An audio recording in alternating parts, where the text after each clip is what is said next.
Israel is now committing the crime of the century as they commit mass atrocities in the refugee camp of Rafah. How can anyone claim that Israel is credibly at war with Hamas when 70% of the casualties committed in their genocide of the Palestinian people are women and children, not Hamas? There are 600,000 kids in Rafah, and Israel is dropping bombs on them and committing mass atrocities while still telling the world that their objective is going to war with Hamas.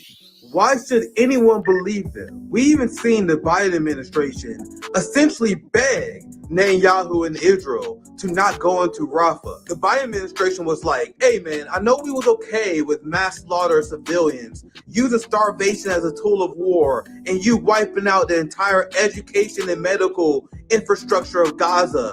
But there's no way we can justify you guys committing mass slaughter in a refugee camp. Israel's response was, bro, I don't give a fuck. That's because Israel is not at war with Hamas. They're at war with the Palestinian people in the concept of international law. We even had the Biden administration, for the first time since Israel started their genocidal campaign in Gaza, that paused weapon shipments in order to persuade Israel to not go into Rafah. And this move infuriated Zionists. If you don't support Israel going to a refugee camp and slaughtering children in mass, you're an agent of Hamas. And the best part of this plan is, no one can stop me. And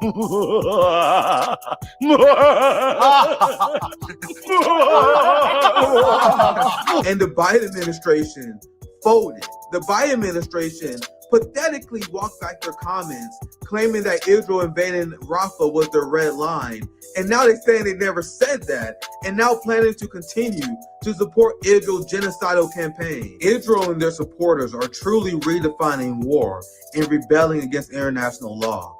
They must be stopped.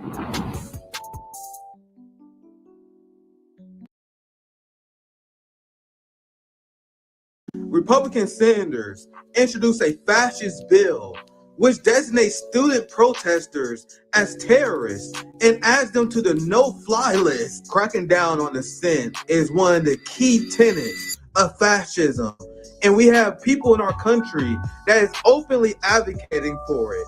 So what other word can we use to describe this kind of legislation? We have Americans in this country that are protesting against a genocidal rogue state that our taxpayer money funds, and our government has taken very careful steps to make sure that this dissent is illegal. First, you create a police state where police budgets in this country dwarf the military budgets of other countries.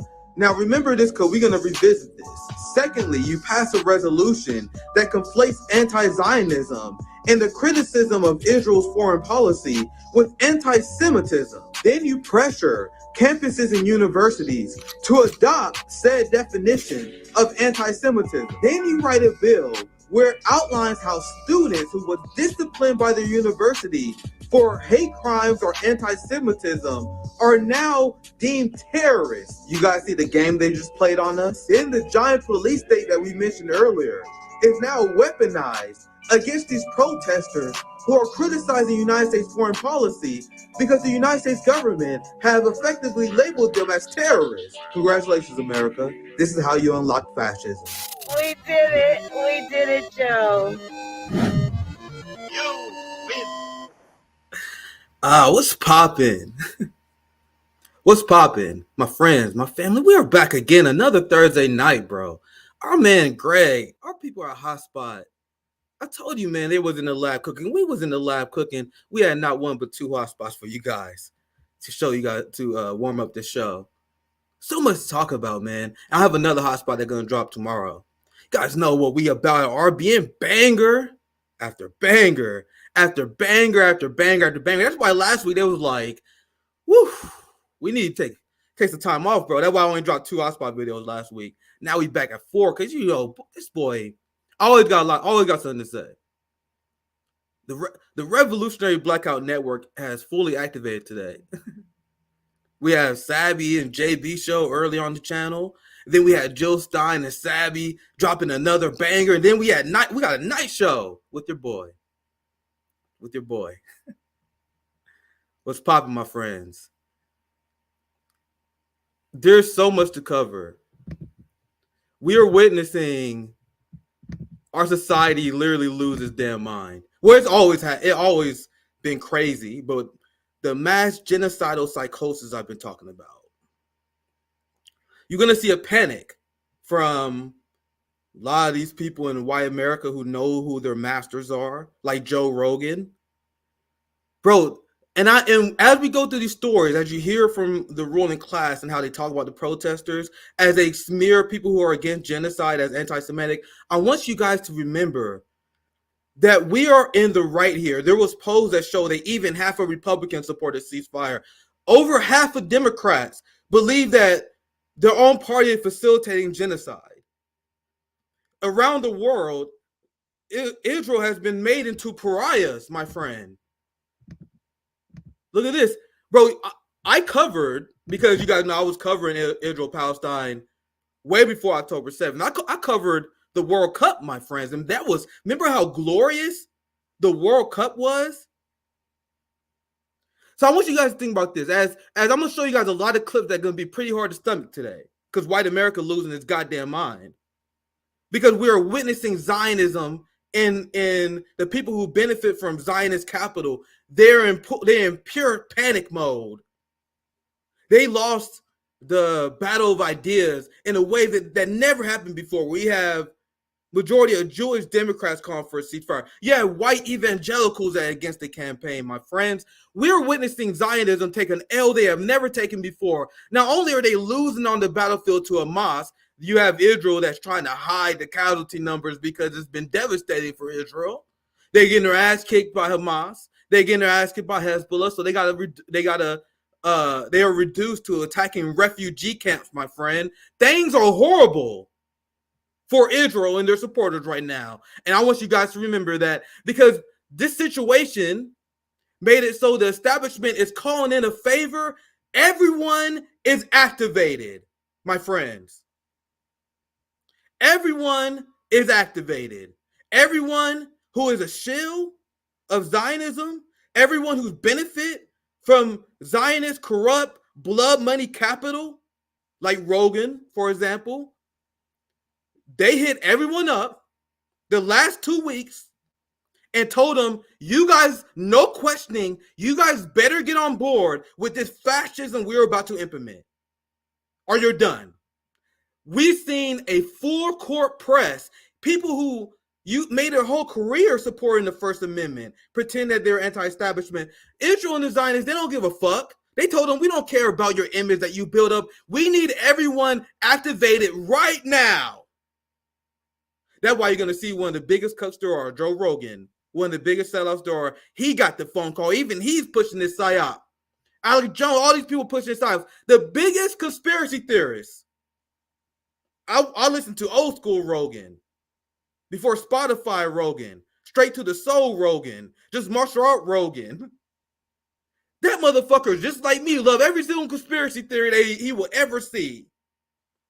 Alex Jones love every single conspiracy theory that will ever see, but they won't believe any conspiracy about Israel. Alex Jones repeating the establishment talking point on October 7th, saying that Hamas is evil because the atrocities they committed on October 7th. No questioning Israel and how many people they killed on October 7th. No conversation about how there's been an ongoing conflict and Hamas has a right to retaliate. Joe Rogan, who believed in aliens, believed in every fucking conspiracy theory you can know. A lot of them right. I'm very pro conspiracy theories. A lot of them right. These people were very investigative with COVID. And then when it comes to Israel, we don't see shit. I know I make a lot of people mad when I say this, bro, but white America is terrified. They know who their masters are. And this is a meltdown today. This right here is why you're going to see massive meltdowns from the people who support Israel. I'm going to show you guys today.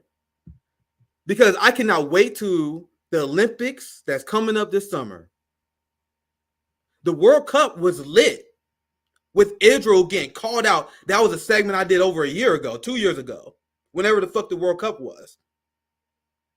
Now look at this. This is Israel's Eurovision entrant booed off stage at dress rehearsal in Malmo, Sweden. So look at this. This is someone from Israel. Like, I hope Zionists, I hope you guys are ready to become a pariah for the rest of your lives because of the genocide you guys have.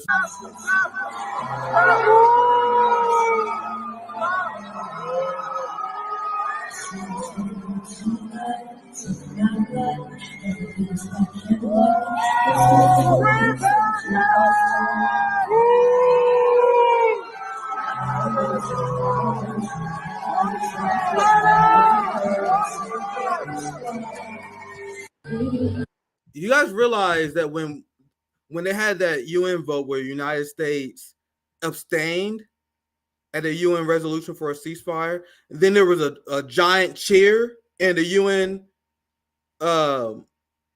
official order. Everyone cheered. The countries around the world cheered. So as I show you, I'm showing you guys this first for a reason, because I want you guys to understand that the meltdown that you guys are about to see is in result of this. Do not let the establishment, don't let the ruling class, don't let white America who sold out to Zionism gaslight you into thinking people who are protesting genocide are in the minority. We are in the global vast majority. The people we're about to show you guys are the minority in the world. People who are they're about to be pariahs. Anyone who ever supported this genocide, there's international list that's going around. Like, the world has shifted in a way that I can't even put into words. Like, people have been covering the Israel-Palestine conflict for years, like myself. People who've been covering it longer, for about a decade, over a decade, like Max Blumenthal, Mara Kimberly, been covering this for decades. They all said the same thing. We never seen anything like this before. Let me continue this. We are seeing Zionism. Zionists are now being treated like the Nazis that they are. And because of that, I'm going to show you guys the panic from the corporate media and why Joe Rogan got the call. The most popular podcast in the world. That's why people get a feelings with it all. Oh my God, Nick, why are you calling out all white America? This is the most popular podcast in the world. Zionist bootlicker. All the most popular podcasts, the biggest shows, all Zionists. Matt Taibbi, one of the biggest journalists in the world. White Americans love him. He's like, I'm not touching Israel-Palestine, because he fucking knows who these masters are. He knows if he touches Israel-Palestine, white America's turn on him. I told you guys I'm not holding back this year. You can get upset at me all you want. Because all the white allies who I love, you guys are in the minority. In this country, we're witnessing the ruling class freak the fuck out. White America paymasters, all the giant platforms, they are going unhinged. I'm about to show you guys this. Everyone talk about the age gap, fam. The gap between black and brown people in white America is gigantic on this issue. And for some reason, that's a data point that no one's allowed to talk about. That's why Matt Taibbi is a coward and he won't talk about Israel-Palestine. Because he want to stay on top of Substack. That's how you do it. That's exactly, if you want to stay on top of the podcast, like Joe Rogan, that's what you talk about. So, yeah, we're going to hurt a lot of feelings. I told you guys when Nick at Night Season 2 dropped, that this is going to, just like Cat Williams, we here exposing truth. We telling the truth, even if it hurts. Because now I'm going to show you guys the white America meltdown. White America signing the fuck up for fascism. These are the senators that introduced the bill I was just talking about, where they're going to label anyone who protests the state of Israel as terrorist. As terrorist. And this is a psyop I've been covering extensively for months now, because I told you guys, I've been doing these propaganda segments. People are like, damn, Nick, these segments are hard to get through. Yeah. I was doing these segments on corporate media, showing you guys this anti-Semitism psyop last fall. They were doing this for a long time now, because I knew what it was leading to. If you study the science of imperialism, how Zionists and how capitalists operate, it was clear where this was going. First, you redefine anti-Semitism as anti-Zionism or anyone who criticizes the actions of Israel. Second, you put massive pressure on colleges to adopt the definition of anti-Semitism that you made up. Then when those colleges discipline the students for being quote unquote anti-Semitic, then they have a law where any student that is disciplined by their university is now labeled a terrorist. This was a psyop I saw coming months ago. How many people told you guys about this? You got people talking about the trans issue, people talking about pronouns, and we got fucking fascism rolling into our country. People talking about wokeism. Oh my God, wokeism. Let's take another word that the black community created and make a slur out of it. All these deeply unserious white channels covering this bullshit as we got fascism rolling down Main Street. And you guys wondering why I'm becoming more Rome-like in my coverage. You guys think this don't affect me, seeing our society go crazy? Seeing so many people drop the ball? Like Matt Taibbi? Russell Brand, who I don't want to touch this issue. Oh, I condemn Hamas. I think both sides are bad. Fuck you guys. You guys are fucking bootlicking cowards who know exactly who your masters are. You know exactly who you're not allowed to criticize. And it's time for the left to stop holding our tongue on this. RBN is not the channel of political correctness. We are going to tell you guys the truth, whether it hurt your guys' feelings or not. Because our society has gone fucking crazy, and I'm tired of people pretending it hasn't. I'm tired of people being bedfellows with these fucking fascists. Every single person who gave Joe Rogan legitimacy, Matt Taibbi, anyone who gave these people legitimacy should be calling them out as hard as I am, but you know what, they're not. Throwing bombs this year. I ain't getting no invites this year because I'm going hard in the paint, and I have. When they invited me to KU, I went hard in the paint. I told you guys that my KU speech was just an RBN speech, but I was more chill. Now let's get into our actual segments because we got a fucking billion things to cover. I need to stop ranting just simply because the sheer amount of content that we got to cover today. And you guys gonna see what I'm talking about, bro. And I know I'm gonna lose some subscribers. I know some people are gonna feel it, bro. But this is White America TV, and I'm gonna show you guys so many different sources. I'm gonna show you guys Fox News, the Republican right-wing part of White America. Then I'm gonna show you guys MSNBC, the liberal White America. Then I'm gonna show you guys Joe Rogan, the quote-unquote anti-establishment, independent media White America. They all saying the same fucking thing. And you guys talking about, no, everyone. You guys are cool. You guys fuck with us. Anyone, all the white allies I've seen in the RBN community is dope as fuck. But you guys see we don't got a super giant community here. My politics scare these people. Why you guys don't? Why you not seeing me on the other giant networks and channels? Why are you not seeing me on Piers Morgan debating these people? I have more followers than like half the people you see on Piers Morgan. I got 130,000 followers on Twitter and X. Everyone know who the fuck I am. Like if you're on YouTube, you don't know. I got way bigger following on X. These people know me. They see my tweets. They don't invite me because they saw what I did to Destiny. They saw what I did to Robbie. So if I'm canceled anyway, I might as well go in. If I'm blacklisted, I might as well go in, my friends. This is a senator that white Americans vote for. This is white Americans lined up and voted for these people, fam. Senator Marsha Blackburn. Terrorist-affiliated organizations have been training students. This is shit that white Americans say and they don't get shamed out of their community. Guys, I cancel people in my personal life for way less than this shit. What if you supported Israel genocide? You're done, my friends. Luckily, I don't have anyone who did, but they did. They'll be fucking out of my life completely. Are y'all serious?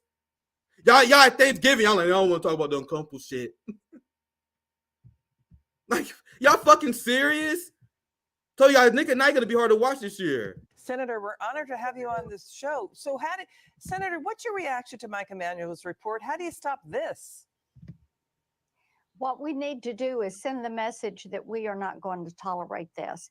When it comes to these students who are out here protesting, if it is foreign students on student visas, then that visa needs to be pulled and they need to be deported.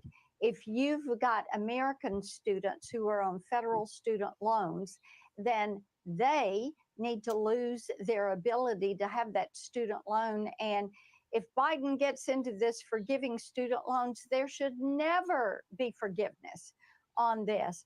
Also, any of these students, professors, faculty that are out protesting against the U.S. and sympathizing and self-identifying with these terrorist organizations, they should be added to the no-fly list and the terrorist watch list. In addition, these schools, whether they're K-12 schools or they're colleges and they're receiving federal funds, if they don't know that they should be standing against a U.S. government recognized terrorist organization and speaking out against this, then yank their funding. You know, Senator, remember after 9/11, the 9/11 Commission said the failure of what led to 9/11 was a failure of the imagination, that foreign terrorists just took advantage of the open society that is America. That's what's happening now. Oh, we Jesus have Christ. people who are not students, who are unaffiliated with schools, who are professional anarchists and agitators, many of them coming into this nation doing this. So, you know, these are public school leaders. They've got to stick to the law. They have less leeway than private colleges. So, and also businesses are reacting. Federal judges not hiring these students. The fact that it's happening in elementary school and public schools is poison. Listen to the CEO. We'd like your reaction to the head of Silicon Valley tech powerhouse, Palantir, and what he says is going on. Watch this. I think the central risk to Palantir and America and the world is a regressive way of thinking that is corrupting and corroding our institutions, that calls itself progressive, but actually, and is called woke, but is actually a form of a thin pagan religion. That is a real danger to our society. And it is a real danger to Palantir if we don't discuss these things.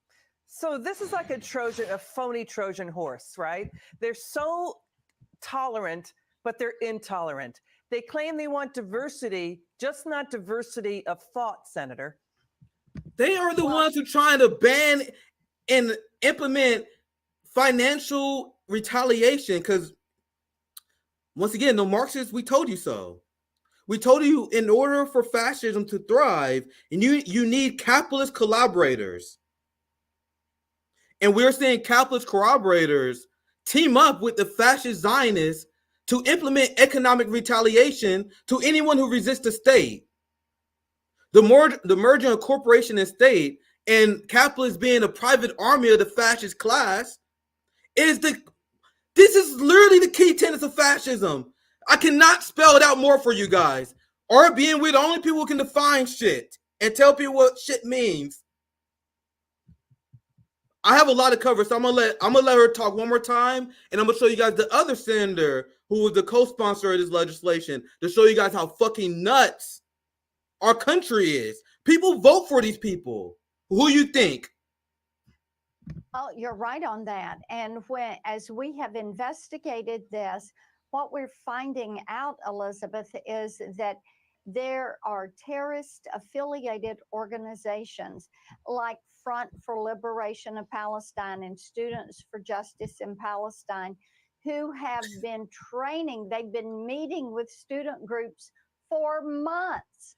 And we also have found out that these organizations are getting money from the Rockefeller brothers, from the Bill Gates Foundation, from George Soros and Open Society. Some of Citation needed. Biggest supporters and donors are funding these. So you want to know what they're complaining about for one citation needed? You want to know what they're complaining about? Well, we've been talking about in Oregon for a while.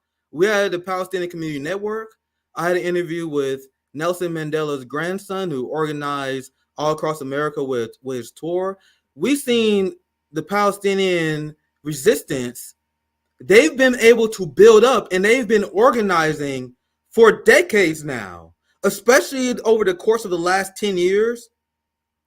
It was 2014 why I became super into Gaza and Israel with their initial slaughter.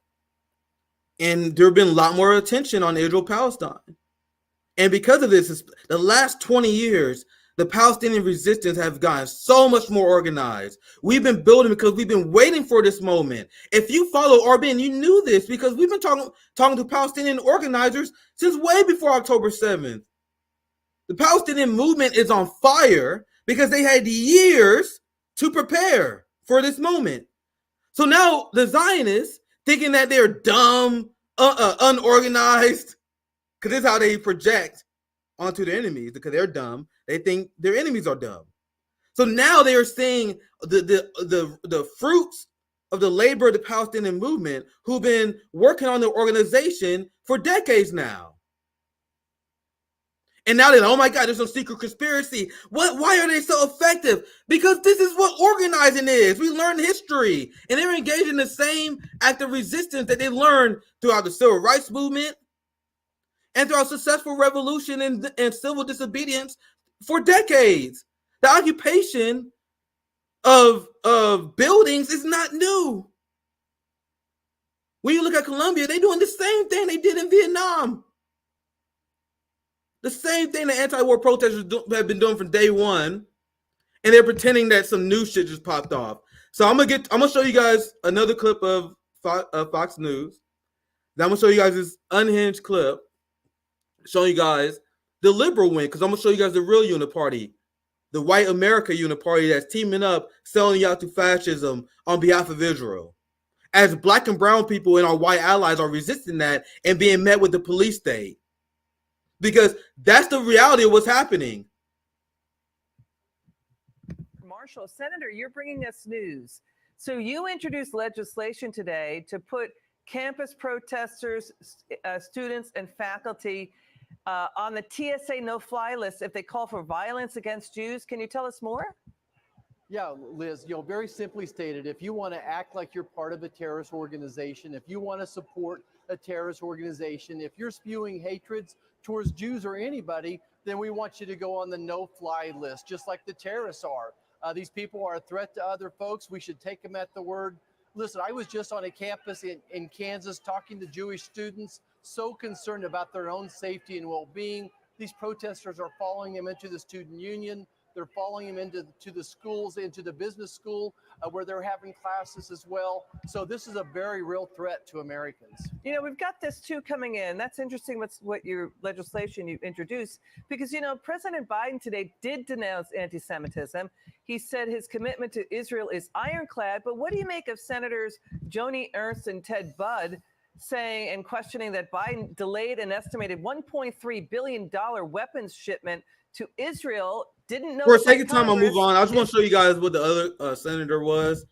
For a second time, I'm gonna move on. I just want to show you guys the unhinged garbage. That's just segment after segment of them openly advocating for fascist ideology, where you're not allowed to dissent against the United States and Israel's foreign policy.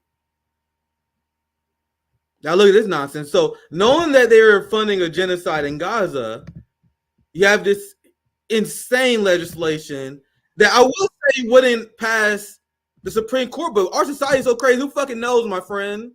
Look at this.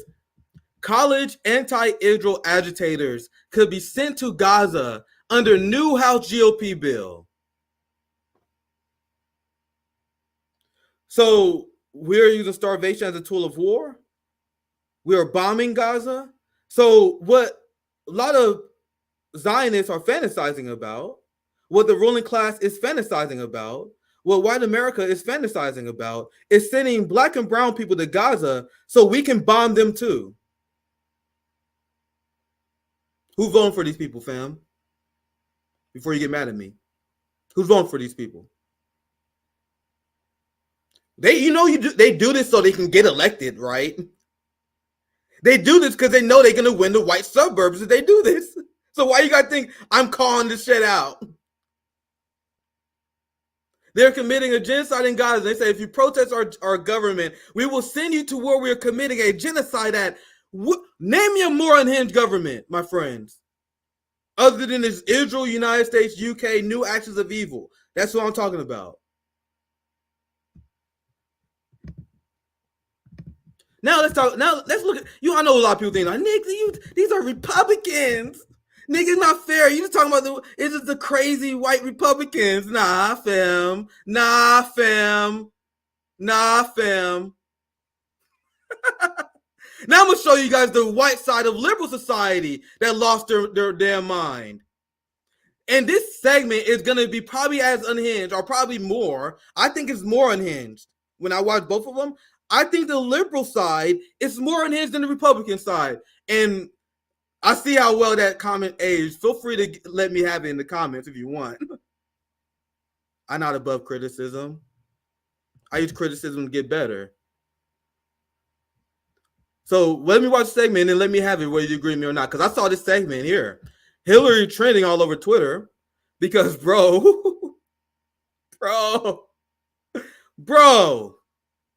let it play. Look at this shit. Yeah, what I'm about to talk to you about happened before October 7th. I'm going to talk about radicalism on college campuses. Sort of radicalism that has mainstream students getting propaganda, whether it's from their professors or whether it's from communist Chinese government through TikTok, calling the president of the United States Genocide Joe, calling you and President Clinton war criminals. Actually, where's the fucking lie? Stopping the naming of a building after Madeleine Albright. Oh, Jesus because Christ. They claim, professors claim, some of the same professors that took part in the most radical elements of the protests over the past couple of weeks, called Madeleine Albright a war criminal. And we're still waiting for the building for Foreign Service to be renamed after Madeleine Albright. Here we have first Secretary of State that's a woman. Made history, just like you made history. But you've got mainstream college students. I know, because I've talked to a lot of college students over the past year or two. No, you didn't. They have this radicalized view of the Middle East, a radicalized view of American public servants like yourself, Madeleine. Our radical view is that our government and governments that we fund shouldn't mass slaughter civilians. That's the radical view that white America don't like to hear. Madeleine Albright, President Clinton, Joe Biden, can name Republican presidents as well.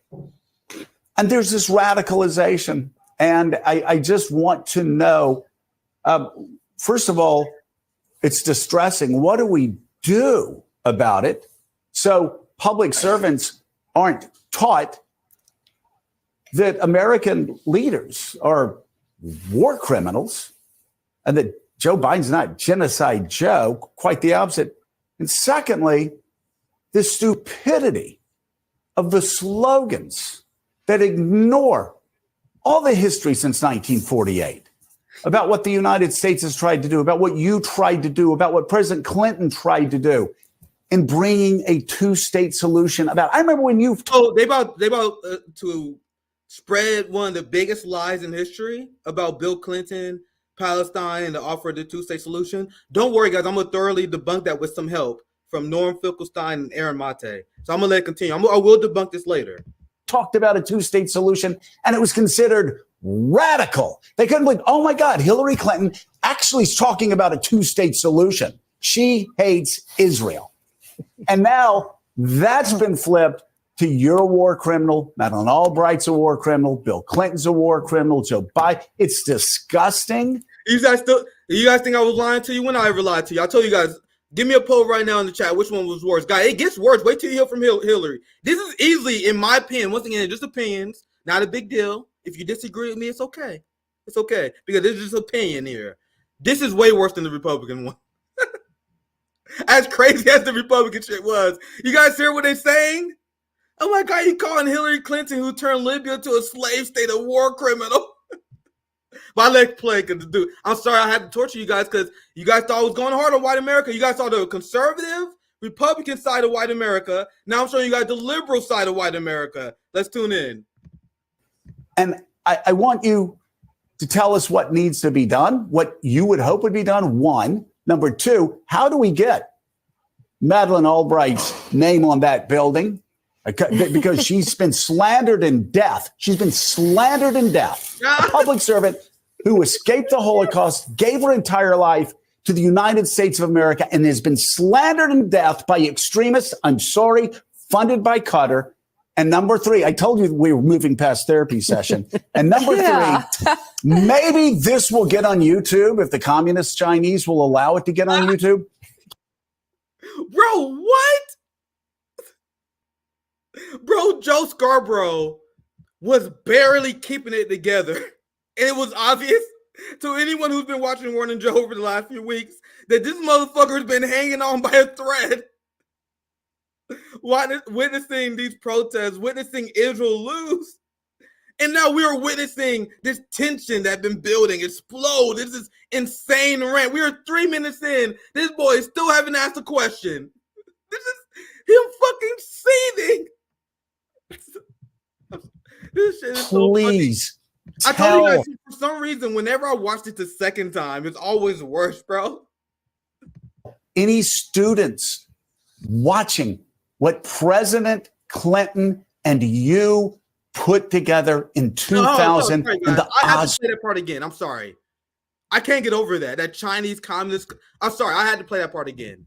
I'm sorry. Funded by Qatar. And number three, I told you we were moving past therapy session. And number three, maybe this will get on YouTube if the communist Chinese will allow it to get on YouTube. Bro, what? Bro, Morning Joe is the most pushed show on the algorithm, man. But anyway, sorry, I'll let it continue. Please tell any students watching what President Clinton and you put together in 2000 in the Oslo Accords. You gave the Palestinians a pathway to peace, and they were scared to take it because they knew they would be slaughtered by Hamas. Wow, I don't know where to start, Joe, but you... I don't either. That shit was so... Joe Scarborough's rant was so crazy. He had Hillary Clinton like, holy shit. How do I follow this? Go ahead. Yeah, okay. I need help. Well, I want to make a couple of quick points because you raised, things that, need to be vented about. First of all, I have had many conversations, as you have had, with a lot of young people over the last many months now.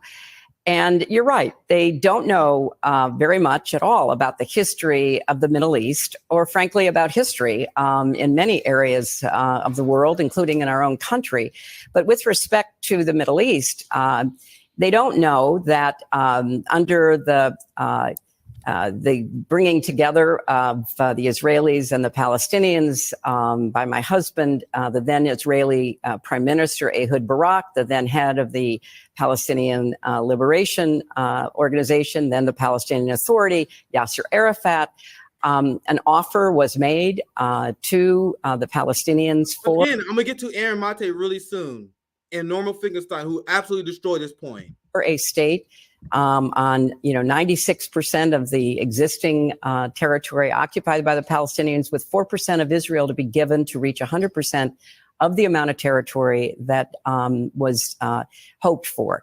And this offer was made. And if Yasser Arafat had accepted it, there would have been a Palestinian state now for about 24 years.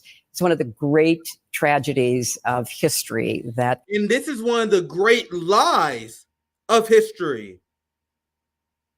Being told on MSNBC, on their YouTube channel, not getting demonetized, not getting removed, not getting pulled like my stream does unjustifiably. Just an outright lie. So I'm going to show this Norman Finkelstein clip. Don't worry, guys. We're going to get to Joe Rogan after the MSNBC. I'm going to show you guys the corporate talking points first. And then we're going to get to Joe Rogan, because he's the quote-unquote... You're like, Nick, this is only the corporate media. This is only the duopoly white America. Now I'm going to show you guys the most popular podcast on earth. Now let's show... Here's Norman Finkelstein debunking there that Palestinians could have had a state now for 23 years had Yasser Arafat not walked away from the deal that her husband was attempting to craft. So do you agree with that assessment? What does she get wrong there? Well, she gets everything wrong, and I'm going to try to explain why. I do know the details, and I hope the listeners will forgive me for going into the details. There have been 4 basic issues to try to resolve this conflict between Israel and the Palestinians, okay? Issue is, number 1, borders. Where should the borderline be drawn between Israel and the Palestinians? The Palestinians accepted the position of the international community. The borderline should be drawn where it was before the June 1967 war. That is, the whole of the West Bank, including East Jerusalem and Gaza, would form an independent Palestinian state alongside Israel. The Palestinians accepted the position of the international community. All the legal bodies in the world, the International Court of Justice, all the political bodies, the UN General Assembly, everybody accepted the border should be what's called the pre-June 1967 border, or the whole of the West Bank, including East Jerusalem, and Gaza would be the Palestinian state side by side with Israel. Israel rejected that position. Israel wanted a part of the West Bank. In its last offer, it wanted approximately 8% of the West Bank. So it rejected the international community's position. Number 2, under international law, East Jerusalem belonged to the Palestinian state because under international law, it's inadmissible to acquire territory by war. Israel acquired the East Jerusalem, the West Bank, and Gaza in the course of the 1967 war. It had no legal title to East Jerusalem, the West Bank, and Gaza. Israel rejected that position of the international community. It said it wanted parts of East Jerusalem. Number 3, there's the question of the settlements that Israel has built in the occupied Palestinian territories. Approximately now 700,000 settlers, illegal settlers under international law in the West Bank. All of those settlers are illegally in the West Bank. Right now, as we speak, engaging in a low level, at this point, ethnic cleansing in the West Bank. Israel wanted to keep under its sovereignty approximately 80% of those settlers. And finally, there's the question of the Palestinian refugees and their descendants since 1948. Israel said that it would not allow any of those refugees to return under what's called the right of return, the international law, which says refugees have the right to return to their homes after the cessation of hostilities. Israel said no. Now, on all of those questions, borders, Jerusalem, settlements, refugees, on all of those questions, the Palestinians were willing to make concessions. And in the year 2000, President Clinton put forth what were called the parameters, December 2000, parameters for resolving the conflict. All of those parameters required concessions from the Palestinians on the basis of international law. None of Clinton's parameters required concessions from Israel on the basis of international law. Now, I want the listeners to hear the bottom line. In January 2001, both the Israeli side and the Palestinian side accepted what were called the Clinton parameters with reservations. Both sides said, we accept with reservations. It is factually untrue. President Clinton, who's an extremely smart guy with a voracious intellectual appetite, he's unfortunately also an exceptional liar. And in his memoir, which I read, he simply lied about what happened to his parameters that he put forth in December 2000. And Hillary Clinton, who is apparently quite smart also, as smart as her husband, I'm not sure, but no question, a very smart woman. She is also an inveterate to the point of pathological liar. That's not, And you guys notice I frame it the same way Norman does. People pretend these people are dumb. No, they're not. They purposely lie to you guys in the most malicious way possible. They're not dumb, man. They know history. They know what's going on, man. They purposely do it. Now here's Aaron Mate, and I'll shortly move on because that was a very great takedown, that lie. But here's Aaron's take on that lie to justify. And you guys saw how Hillary says the young people, they don't know anything. Absurd. The people who know the most are the people who resist our government. The sheep are the people who stay willfully ignorant. To justify her smug condescension towards young people protesting Israeli mass murder in Gaza, Hillary scolds them for being unaware that her husband Bill offered Palestinians a state that would be given to them 100%, would have given them 100% of their territory that they hoped for. Palestinian rejection, she says, is one of the great tragedies in history. And he explained this is one of the great lies in history. Clinton's supposed offer is nothing, is not history, it's fiction. And throughout this post, I was about to read it, but Norman Finkelstein did a good job breaking this down. Everything they say here is a complete lie. So let's quickly cover this when we get to Rogan here soon. He was unable to say yes. My husband has a book coming out later this year, Joe, in which he talks about how Arafat kept saying he intended to agree, he wanted to agree, but he was, as you rightly point out, pretty sure he'd be killed because, Sadat was killed by extremists when he made peace with Israel.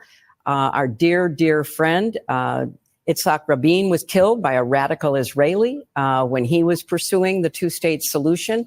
So this is and they would have did the same thing to Netanyahu if he didn't commit the genocide, which is why the entire settler colonial project of Israel is a failure, not just Netanyahu. Do not accept that talking point. Very important piece of history to understand if you're going to take any kind of position with respect to what's going on right now. And there's much more that we could go into, as you say, since 1948, but I mean, you could literally go back thousands of years. The important point I want to emphasize, though, is propaganda is not education. Propaganda, on whether it's TikTok or in the classroom, is actually the opposite of education. Anybody who is teaching in a university or anyone who is putting content on social media should be held responsible for what they include and what they exclude. And so much of what are you implying, my friend? She implying that anyone who goes against the government narrative, something should happen to them.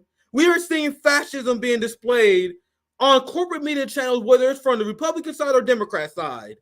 This is literally insanity what we're hearing, as they are the biggest propagandists. We're seeing, particularly on TikTok, about what's going on in the Middle East is woefully false, but it's also incredibly slanted, pro-Hamas, anti-Israel. And it is, not any place where anyone should go to get information about complex matters like what is going on there. So we have to do a much better job in trying to, number one, teach history at all levels. That's why I love There was a poll that showed that people who watch corporate media are the people in America that are least likely to call it a genocide. Why? Because they don't cover it. They're not showing the images. They're not showing. They didn't cover the Rafah checkpoints. I covered the Rafah checkpoints. You guys know they got checkpoints set up in Rafah where they were taking any Palestinian men and stopping them so they can stay in Rafah as the IDF slaughters them. They are planning a mass slaughter of every man in Rafah. You know who never covered that? MSNBC, CNN, Fox News, Joe Rogan. I did. So that's why people who listen to corporate media, they're more likely to believe that Israel is not committing a genocide.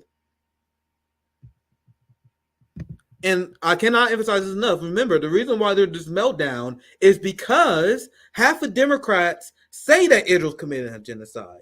They are losing the narrative in a way we've never seen before. So I want you guys to understand that, but let's continue.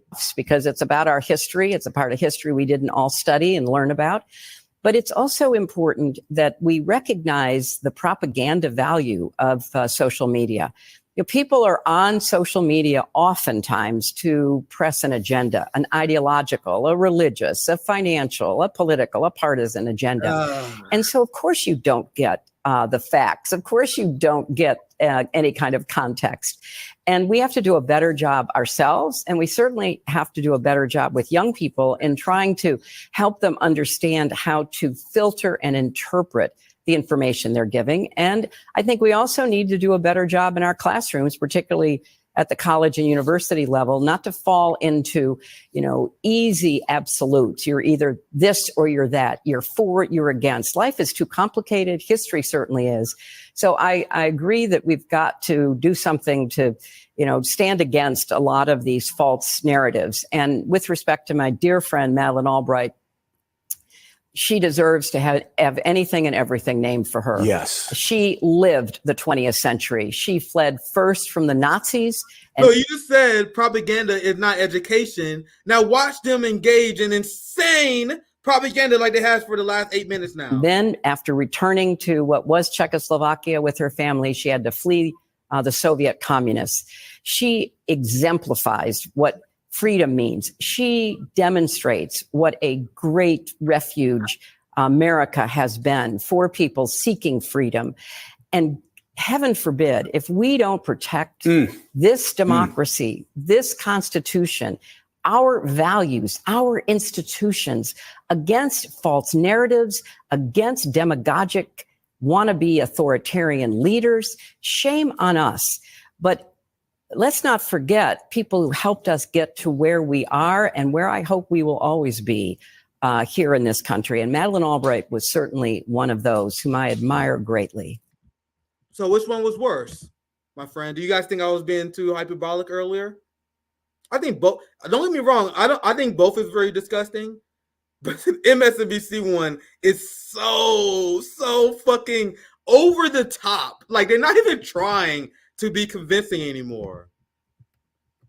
Not even trying to be convincing anymore. I almost want to see. Actually, I'm gonna skip this one just for a sake of time.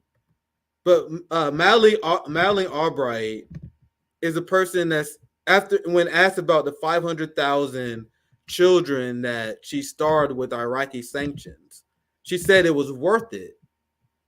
Her starving. She said starving 500,000 children was worth it. Madeleine Albright is a unhinged, psychopathic war criminal. And remember the rant I went on last Nick at Night where I told you guys people who engage in Godwin's law, they always invoke Nazis because if you was to talk about recent history, you talking about Henry Kissinger and Madeleine Albright. So what people in the UK and United States do, they invoke Godwin's law, where the only criminals they talk about is the Nazis, because if you move any closer to history, you want to know who the new Hitlers and the new Nazis are? The people like Madeleine Albright and Henry Kissinger. Henry Kissinger has a death count in the millions, my friends. If you look at what he did in Cambodia, Vietnam, if you look at how he propped up Pinochet, like, bro, millions.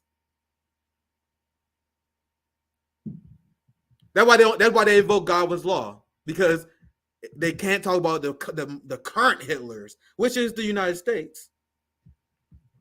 Last thing I'm gonna show you guys, and if you watch the replay, I'm definitely gonna timestamp when I do the Rogan segment. I wasn't planning on going this long, but man, I got so much fucking shit to cover. I'm sorry, guys. So I'm definitely gonna timestamp this stream so people can skip to the Rogan one if they want. If you're watching the replay, here I'm gonna show you guys something interesting, because now that you've seen the establishment that is melting down, trying to pretend that these protests against Israel is somehow uniquely evil, somehow it's different than Vietnam, which is now considered historically popular and right, protests in Vietnam. And now you have Hillary Clinton and Joe Biden highly, I wouldn't say suggesting, outright saying, Biden outright saying these people protesting against this genocide are anti-Semitic. And I said before, Nate, show me one protest that the ruling class approves of. Everything they say about Vietnam, everything they say about every protest ever is repeated. Name one protest, name one movement that challenged power. Not liberal bullshit. Name one protest that ever challenged power where the ruling class is like, yeah, well, I know we got disagreements with the ass of the protesters, but the way they're engaging in protests is just dandy. We are just A-okay with everything they're doing in their protests. Show me one time that ever happened. For any movement worth a damn. Never happened. They will always be against protests against their power. Here's Hillary Clinton, who tried to talk her university out of protesting in the 60s. Look at this. When Hillary, was student body president at this college in the late 60s, Hillary, by her own account, stayed up all night trying to talk other students out of protest against the Vietnam War. So young Goldberry Republican Hillary Clinton was organizing to stop anti-war protesters in her youth. Hillary did not support the bloody war in Vietnam, but she was concerned the demonstrations against it will make her school look bad. Show me one protest that the establishment actually approve of. Hillary, in her Goldwater days, was like, yeah, I agree that the wars are bad, but you can't protest our government. This is what white America believes. You can't protest our government. You can't protest over there. You can't protest over here. You can't protest on the bar. You can't protest afar. You can't protest on the boat. You can't protest on the float. You can't protest anywhere. You can't protest in their house. You can't protest with a mouse. Here's Joe Biden, our current president. Biden received 5 draft deferments, so he was a draft dodger. And they explain that in the first paragraph, the guy who loves every war he ever seen, but he dodged the one war that he could have fought. He dodged the draft, but he loves war though. He loves sending your children to dodge war. I will never understand why parents do that. If you're a parent and you send your child to die in war, you're a fucking all-time worst parent. You're one of the worst parents of all time if you allow your child to die in war. Joe Biden understands that. He's like, I'm not fucking fighting these wars. I'm going to send you out to fight them. You got parents sending their kids out to war, have no idea what's going on, and we're supposed to be sad for these people. Fuck you guys. Sending your child to die to war. The fuck is wrong with you? Biden once recalled walking with law school classmates to the varsity pizza shop when they spotted anti-war student protesters hanging out of the windows after taking over an administrative building. So they took over a building. You guys see the protests tactics that was used in Vietnam is used today, but they're pretending that the people protesting against the genocide in Gaza are doing some new shit. So Joe Biden, he said, we looked up and said, look at those assholes. Look at those assholes. And he became president. So you guys notice how these people always hate the concept of taking the holding the ruling class accountable? They fucking hate that. And I cover it on my show. Let's see if I can find a receipt. I didn't have it saved. Americans disapprove protests. Let's see. I reached a price prepare this part. American disapprove protest. Actually, yeah, I have to find this receipt. I just covered this. And once again, if you guys want to know why I'm dragging white America, damn, I wish I need to find this damn poll. I literally just showed it on my last stream. What the hell is it? Maybe is this it? I think this is reporting on it. What's popping, Zoya? I don't know if you're trying to join. Let me know you're trying to join in the chat. I see Zoya. I seen you the link because I'm like, bro, if you want to spit with me, you're free to do so. Oh, let's go. All right, let's get Zoya in here. All right, cool. You guys know I had to send Zoya's Love, Zoya's Life a link to this. Let me finish my thought and I'll pass it right to you, Zoya. But this poll was how Americans disapprove of the protest on college campuses. But you want to know what I did? Because I'm a citizen journalist, I look at the crosstabs. And you want to know the crosstab says exactly what I knew. When you separate it between young people and old people, young people at a ratio of 2-to-1 support the protest. Late Gen X and boomers hate the protest. I mean, like 15% only approve. Then when you separate race, white America, black and brown, white America overwhelmingly disapprove of the protest. Black and brown people are for it. So are we supposed to ignore that data point? That's the point I keep making. Like, are we supposed to ignore that data point? And that's why I'm covering this, because this propaganda will lead to this, and Joe Rogan is going to buy into that. And so Joe Rogan will be next. But anyway, what's popping? Zoya's Love, Zoya's Life. I threw her an invite midstream. Like, what's popping? I saw you in the comments. I knew you was watching. So I'm glad he was able to join us tonight, my friend. Hi, fam. Hi, Nick. Seems like we just did this. Hopefully this stream doesn't get pulled because they don't like when we spit too much truth on here. We had to fucking censor our stream. Bro, how many? We had like 3 streams get pulled. Whenever Nick and Zoya hooks up, bro, YouTube bans our shit. We had the highest ban rate. Like literally 3 streams that me and Zoya did this year. Every single one of them pulled. Yeah, by the way, everyone follow RBN on Rumble because they don't make us censor shit on there and you can catch the full episodes. Let me see. Am I live on Rumble? Oh, did it work? Oh, fuck. I don't know if it worked. Dude, what? I think it is. I don't know. I don't think it worked. Dude, I don't know why my fucking Rumble. Anyway, I gotta talk to you guys later. That shit never works for me. I don't know why. But anyway, you guys see this headline. More universities join pro-Palestine protest. I thought it was live on Rumble this whole time. God damn it. Fuck. I'll tell you, I'm a one-man show. I got no producers. I need to get a producer, guys. Fuck. I'm definitely need to get a producer. More universities join pro-Palestine protests. This is why you're seeing a fucking massive meltdown. Every Zionist, every person who's subservient to Zionism, they got the call. So Zoe, I pass it to you to get your overall thoughts. I know you've been watching for a while. That's why I sent you the link. What are your overall thoughts on what I've been covering? Go ahead. The Clinton thing. Chat, correct me if I'm wrong, but did she say that Madeleine Albright is a Holocaust survivor? I think she implied that. Definitely. I was kind of in shambles listening to that. So I think she implied that. The thing is that she was born in 1937, first of all. Second of all, I literally have an article of how she says that she didn't even find out she was Jewish until she ran for office. So here's the article. Let's see.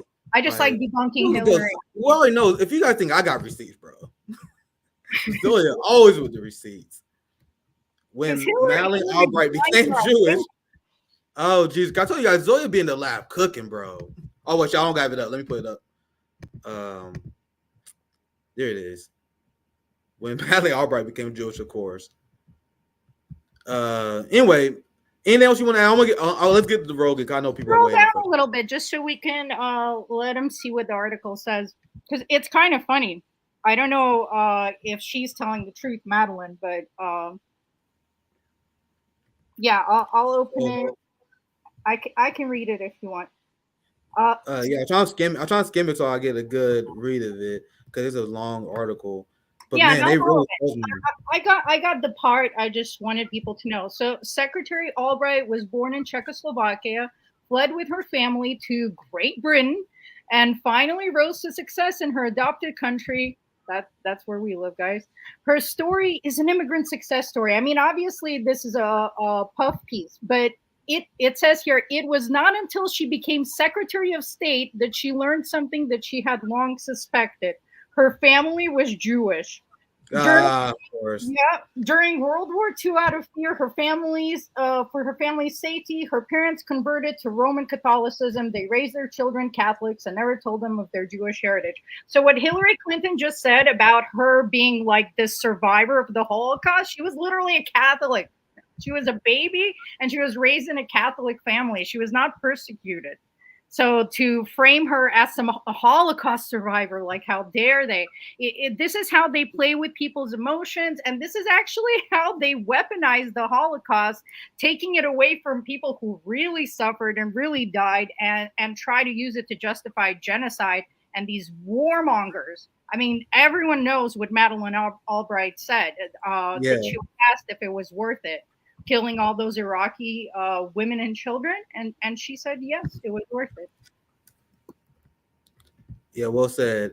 And the whole spiel about propaganda isn't education, as they never informed their viewers about Madeleine Albright's record. You know who talk about it? Independent media like RBN. The TikTok that they demonized. They got, I'm sure there are bangers about Madeleine Albright on there. That's why they want to ban it, because people have no idea the monsters that live these extremely comfortable lives in our society. Henry Kissinger, he died at 99. One of the most evil motherfuckers that we've seen in modern human history, guys. Who's that famous celebrity? You know, I'm bad with celebrities. I was thinking the same thing. Anthony Bourdain. Anthony Bourdain. Yeah. Anthony Bourdain said if you went to Cambodia, talked to Cambodians, go to their memorials, you would want to beat Henry Kissinger with your bare fist. You guys understand, they bombed Cambodia to the Stone Ages. Cambodia was a beautiful, thriving country, bombed into the Stone Ages, and Henry Kissinger personally picked the targets. The story goes, he personally picked the targets, and they was bombing indiscriminately to maximize civilian casualties. What does that sound like? You guys see how history repeats itself?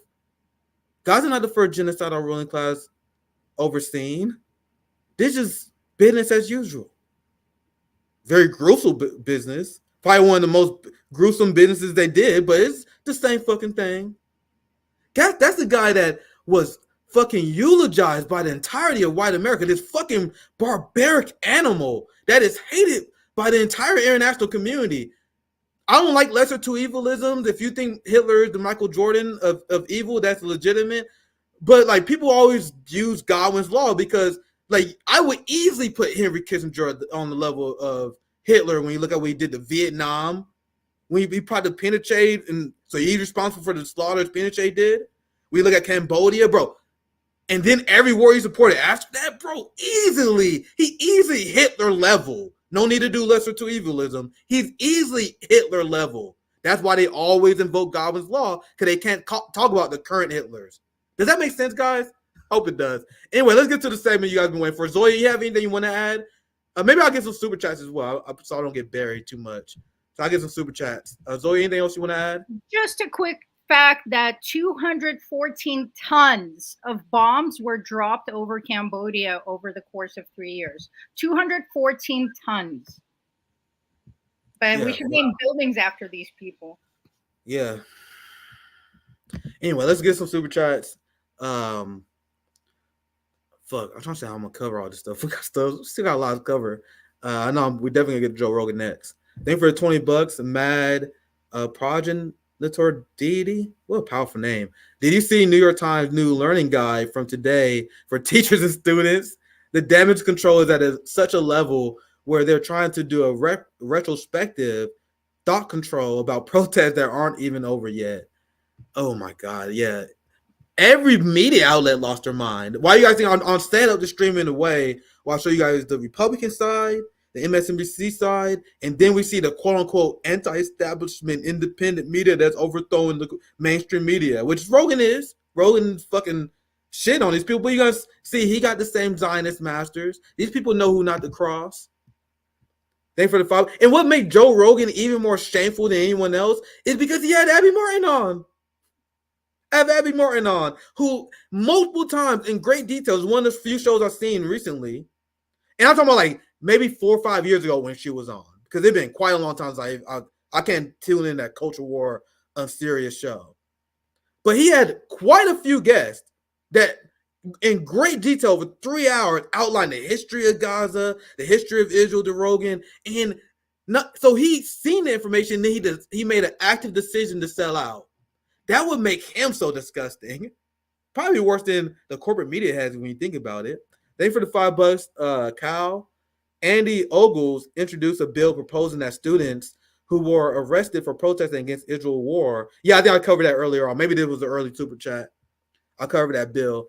Bro, they are going through it. Zionists are realizing they're losing this war, not only on public relations, but the IDF is losing to Hamas, technically. On the battlefield, they got massive casualties, and that's why the IDF won't release war numbers. They're not accomplishing their military objectives. You even had Israeli military officials, we covered this a while ago, they even admit that we lost the war against Hamas, and now they're trying to cover that up. Anyway, let's move on. Thank you for the $10, Rob. Go hard in the paint, bro. What's popping? I'm a 57-year-old who is tired of intellectual sloppiness. They talking about some irrelevant Kendrick Drake psyop beef. Don't get me started. As kids are dying in Gaza, Congo, and Haiti. I'm just letting people have fun. That's what I'm trying to do. You guys know I went on so many rants about hate, celebrity, bullshit, and pop culture. So I had some people ask me, like, well, Nick, what do you think about this Drake Kendrick rap beef? So I'm like, what do you think? I don't got time for this.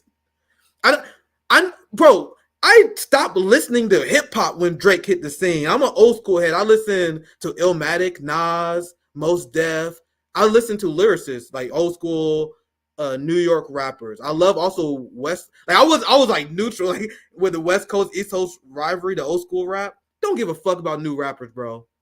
I give Kendrick Lamar props. I have heard decent stuff from him. New rap, I'm sorry guys, I'm a boomer. I don't fuck with new rap. I'm that cranky boomer who like, I hate the new music. I'm sorry. I can't. I'm still stuck in that era where people actually used to rap instead of sing their songs. Now you got people who just sing. Drake is one of the people he just sings. Like, bro, he's not rapping. This motherfucker's a pop star. Anyway, I'll move on. Not that important. The point I'm making is I don't follow this. I don't want to ruin people's fun though, because I guess it is pretty big. But because apparently Kendrick is exposing Drake as a pedophile, fam. You know who know Hollywood and the music industry is filled with pedophiles? People are hearing this information for the first time, like, oh my God, it's so crazy. Nigga, I've been telling you guys this my entire life, bro. The music industry is full of fucking pedophiles and criminals. Drake being a pedophile is not anything that's fucking surprising to me, and not anything that's interesting to me. That's just my personal opinion. But I'm in a position right now where I just let people have their fun. That's why I haven't talked about it, only when people ask me. But anyway, thanks for the $50, Terry. Progress is born of agitation. It is agitation or stagnation. Eugene versus Debs. Garrett, Kansas, May 23rd, 1908. Thank you for the generous super chat, Terry. Thank you for the $50. I'm gonna cut the super chats off here. I'm gonna actually make sure I write down this time, because I'm gonna make sure I do this timestamp right. Because I know I wasn't planning on getting the Rogan segment this late, but you guys know how it is. So let's get into it. So I covered in the Hotspot video the steps that was being taken in order to implement fascism, which white America is more happy to let walk in this country, apparently. First, you change the definition of anti-Semitism, where anti-Semitism is now anti-Zionism. anyone who criticizes Israel in their military campaign in Gaza is now anti-Semitic. So then after you pass this resolution, you make it official where our country acknowledges this, you then pressure the campus universities like they have been doing. The Elise Stefanik's, that Why America, they love her now for doing this. Trump loves her now for doing this. Going after Claudine Gay for standing up for the free speech rights of her students. So you pressure the college university, get as many people fired as you can so they can implement your definition of anti-Semitism. So then once the college campuses implement your definition of anti-Semitism, you then write a bill that's going to be law where Republican senators introduce this bill where students that are suspended from their schools will be designated terrorists and put on a no-fly list. Do you guys understand that we have fascism in this country? There's another bill talking about how if you was arrested, you're going to get sent to Gaza. And you want to know who's all on board with this PSYOP campaign in order to implement fascism? This anti-Semitic PSYOP? Joe Rogan. So we covered MSNBC, Fox News, and the people are like, Nick, that's not fair, man. That's just corporate media. Let's talk to the free thinkers. This is the most popular podcast in the country. What's crazy to me is, regardless of how you feel about how the Israeli military and the army is pursuing the war in Gaza, regardless of that, the blatant, just out in the open anti-Semitism that we see today is like nothing I've ever seen before. Like roaches coming out of the woodwork. Like what? Like you see it all over social media, and it's like this. If this is September and not October, like if this is just, you would be shunned. Everybody would be like, this is horrible. How the fuck could you say this? How are you? You're openly anti-Semitic. You're openly blaming the Jews for all the world's problems. This is crazy. This is Nazi shit. And yet you're seeing it everywhere now. When those teachers were in front of Congress, when those principals of those universities were in front of Congress, and they were saying that it's not harassment to say death to the Jews unless it's actionable. Which is the craziest mental verbal gymnastics I have ever heard anyone say that's in that position, in a position of being the head of Harvard. It was so crazy to watch. It's so crazy to see. It's almost like we live in an alternative timeline. Like we entered into a new dimension. Like in our sleep, we woke up, but we're in a new place. College administrators standing for the free speech of their students. Remember, this is the free speech guy. These are the entire free speech white America just sold out. And I'm not supposed to mention this. You just show Fox News, that's cheap. You just show MSNBC, that's cheap. This is the most popular podcast. White boys love this shit. I told you guys, Zionists call in all the favors. It is go time. All the people who acknowledge their Zionist masters like Rogan, they got the call. You repeat this anti-Semitism psyop so we can implement fascism. Fam, I had, and I will continue to have, just a few weeks ago, I'm talking to, actually, no, we plan another Palestinian roundtable / mini summit. I had the most radical, revolutionary Palestinians on my show for years. The most revolutionary, the most farthest left of the Palestinians I have had on my show. And every single one of them have told me that they don't hate Jewish people. Every single one of them. I'm talking about I have people on my show that advocate, which like I do, intifada, which means struggle. I'm a revolutionary. So I believe in the jihad because that's what jihad means. Struggle. Fighting. I am for that. And white America is supposed to be for that. Give me liberty or give me death. This is the guy who advocated for free speech, now turning against it. Smearing Americans as anti-Semitic for criticizing our foreign policy. And then he spreads the anti-Semitism hoax. And how many people who prop up Joe Rogan is not going to do a segment like this like I am? They're going to just pretend that this motherfucker's still not a sellout. There's still people who do it. People still pretend that Joe Rogan isn't a sellout. How many segments have I done on RBN exposing this clown? Search RBN Joe Rogan. It's all me. Honest. I've been exposing this motherfucker for years now as a bootlicking capitalist coward that he is. And people still pretend that he's a truth speaker. Honestly, COVID broke a lot of people's brains in a lot of different ways. But COVID broke people's brain because people got COVID right, which I don't think was hard to get right. And then all of a sudden they got a pass for being wrong on literally everything else. All of a sudden, oh, just because you got COVID wrong, people still think those same people who openly sold out, who openly violated everything that they believed in, people, they are still treated as truth tellers. The people who can't let COVID go. Let me play the clip again, and I'm going to get Zoya in here. I want to play it 2 times just so you can marinate the kind of cuck bootlicker that we are dealing with. And now I'm going to get you in here, Zoya. Don't worry, I got you. Oh, let me unmute it. Regardless of how you feel. Let's play this garbage and complete and full once again. What's crazy to me is, regardless of how you feel about how the Israeli military and the army is pursuing the war in Gaza, regardless of that, the blatant, just out in the open anti-Semitism that we see today is like nothing I've ever seen before. Like roaches coming out of the woodwork. Like what? Like you see it all over social media, and it's like this. If this was September and not October, like if this is just, you would be shunned. Everybody would be like, this is horrible. How the fuck could you say this? How are you're openly anti-Semitic. You're openly blaming the Jews for all the world's problems. This is crazy. This is Nazi shit.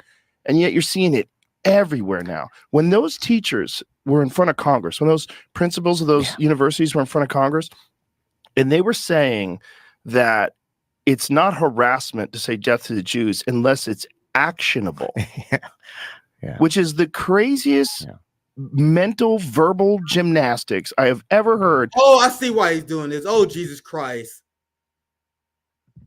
I did not realize this.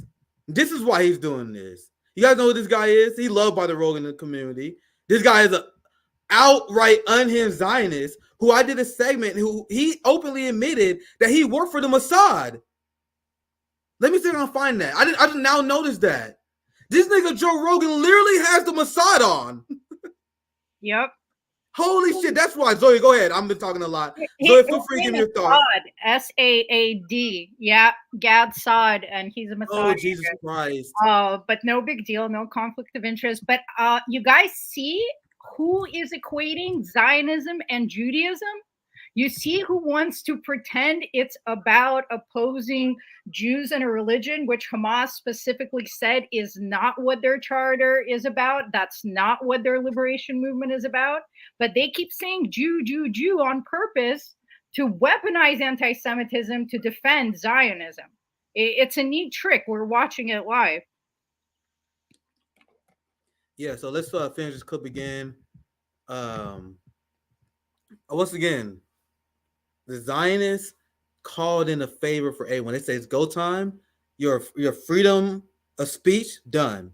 Your freedom of thought, done. Here's the script. You go live. Here are your guests. He used to be part of Mossad. You read the script. Shut the fuck up. That's Joe Rogan, my friends. He got the order and he followed it like a good little bootlicker.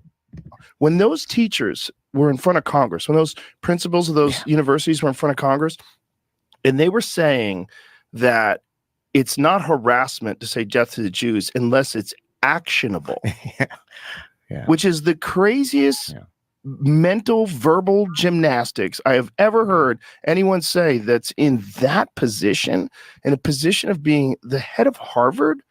It was so crazy to watch. It's so crazy to see. It's almost like we live in an alternative timeline. It does, doesn't it, Zoya? Our society has gone so crazy. Doesn't that sound like? I have covered the Claudine Gay situation extensively. You guys know what she said? Claudine Gay said she found pro-Palestinian protests deplorable. She said she believed her own students are anti-Semitic and she condemns them. But despite her opinions, she cannot violate the free speech of her students.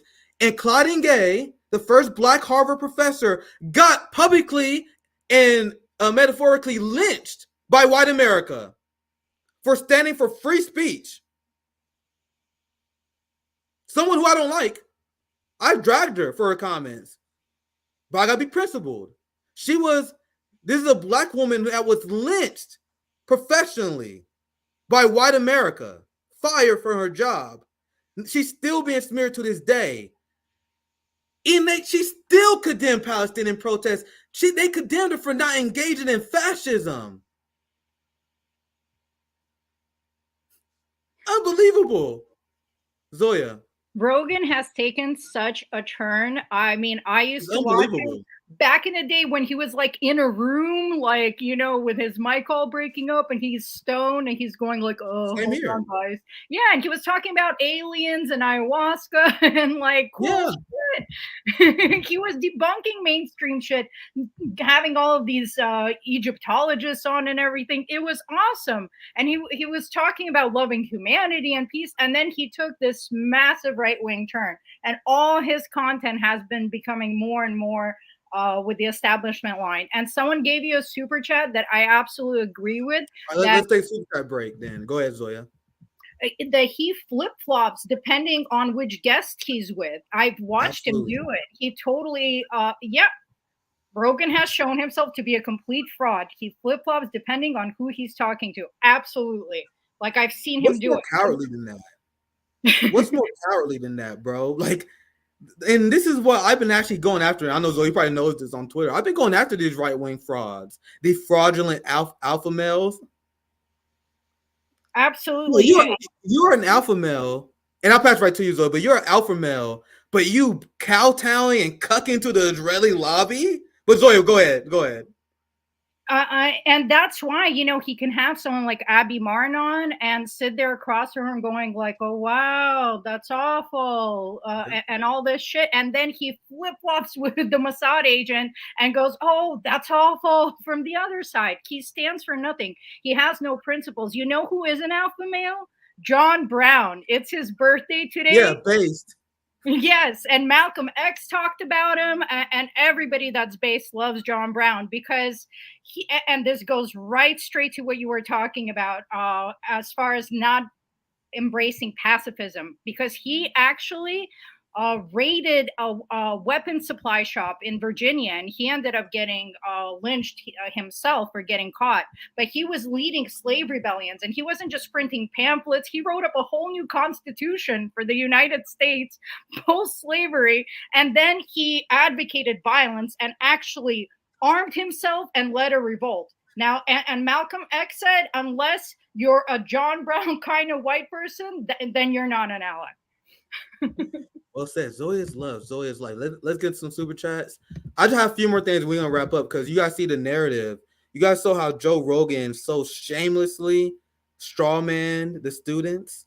You guys see how they said they making up all these they're saying they horrible thing about Jews. That is absolutely not what's happening. We have a massive psyop campaign being waged by the majority of, well, I wouldn't say majority. I would say the people who control power structures. From the Republican side of white America, Fox News. I'll show you guys MSNBC. You guys see Joe Rogan, the independent, biggest podcaster in the world. So I'm showing you guys every single different kind of motherfucking mainstream white opinion. And they all kowtow to Israel. There's nothing more alpha than standing in the face of tyranny. Even when they're loaded, they got a giant police state. You know, they're gangsters who will kill you. But you see the evils that they're inflicting on you, your family, and others. But you still decide to stand up against them. You want to know who the most alpha motherfuckers walk into society, the biggest dicks that walk into society right now? Those college kids who's staring down the most militarized police state that known to man. And they look at these police saying, "We're not scared of you." That was a chant on cover. "We're not scared of you. We're not scared." They would literally look at the police saying that, and they got their ass beat because of that. All of them are alphas. That's the most alpha shit you can possibly fucking do. You want to know what the most beta shit you can do? Oh no, you can't protest the government. Oh, you guys are being mean to the government. Oh, come on. Oh my God, you can't protest the government. You be so mean. Oh my God, you want to defund the police? We need police. I need someone to keep me safe. I'm afraid. I don't feel safe. I need a militarized police daddy. I need a daddy to take care of me. This is the entirety of white America, especially the right wing, which I include liberals and Republicans in. We're the radicals, my friend. There's a reason why Zoya got to hide her identity, which is smart. Because she would have been financially retaliated against. Because all the organizing she has done. This is what happens when you oppose fascism. Meanwhile, everyone else, you got the biggest channels. They talking about gender pronouns. They talking about woke politics as fascism was walking in, deeply unserious. And I'm waiting. How many people gonna do this Rogan segment? I promise you I'm gonna be the only one. Because they love Rogan too. We get it. You gotta do a little selling out. Man, I do a little selling out too. Anyway, Zoya, let's get into super chats. I'm gonna show you guys what the students actually believe and represent. You notice in none of these segments I'll show you they never had none of these students on. If these students were so radical and so crazy like you believe, wouldn't you just have them on and show that to people? You notice they don't. Let's get some super chats. Anything you want to say, Zoya, before I get in super chats? Before we move on? Going once, going twice? I actually, on that Fox News segment, also, when they said that there's Soros funding, I know this is going to be unpopular, but it's factual, and I'm sorry, I don't like the facts either, but it's the truth. There is Soros funding, like $14 million, I believe was the figure, that he puts into an organization called Tides. And then Tides funds student activists and progressive movements.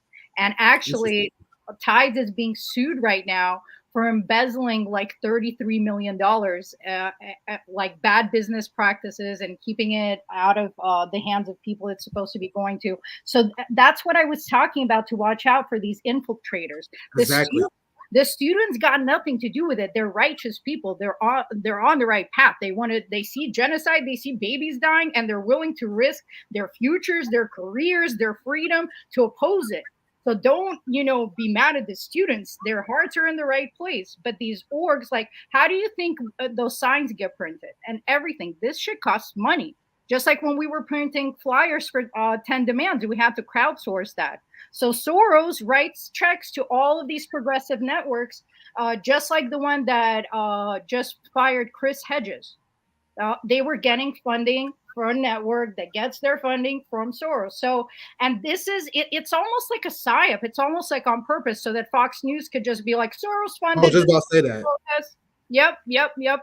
So just some facts on that. It's dirty. It's dirty. These students got to watch out for their any liberal kind of messaging that is being snuck in by some professional organizer that's coming in there to train them. Why you guys think we've been critical of these fake leftists on RBN? Because I definitely think that's a thing. They definitely implanted it. They definitely had it. Come on, man.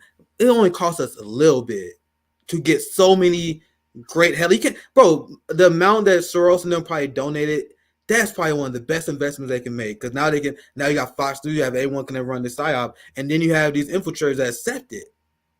So yeah, you taught me something new. I actually didn't know that. I admit I didn't know that. So thank you, Zoya. That's crazy, and that's something that's why we need extreme militancy. We need to have a smart movement, and that's what we advocate here on RBN. They always blame Palestinians for being genocided. Thank you for the $2. Thank you, ARJ, for the $5. She doesn't like to be called a war criminal. What's wrong with calling a war criminal a war criminal? If the shoe fits, then they're a war criminal. Can't spell out Noel. Keimel. Anyway, and it's funny because those same people, they will call Putin a war criminal at a drop of a dime.